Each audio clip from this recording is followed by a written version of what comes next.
And I'm not going to name the person. But Hazrat Mirza Bashir Ahmad Sahib himself told me this, that once he was passing through an office room, from his room he walked through the other room to the outer exit door. He saw some gentleman, very respectable, very highly educated person, eating some bread and some curry he had brought with. So he was having his lunch. And the bread was, with some butter applied over it. It looked like ghee and butter. We call it chupudi roti, So the bread was very attractive looking, with all that shine of the butter on top of it. So Hazrat Mirza Bashir Ahmad Sahib thought he must be enjoying this lunch very much.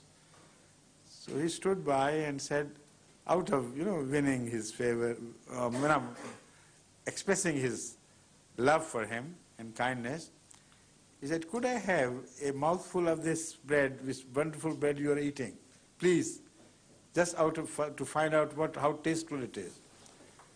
So he took it and hid it on the other side. He said, no, I won't give it.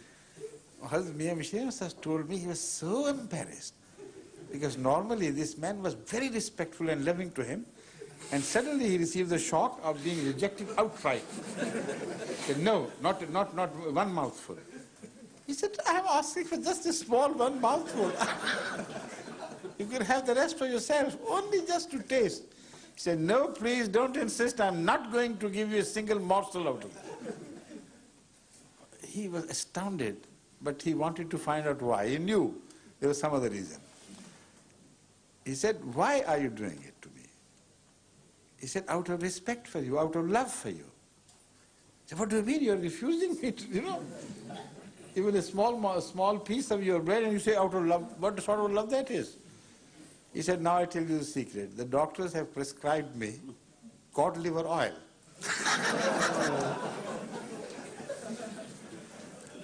And it's so obnoxious to drink that. I can't take it in one mouthful. So I have applied it to my bread. I eat it mouthful after mouthful, slow poisoning, Imagine.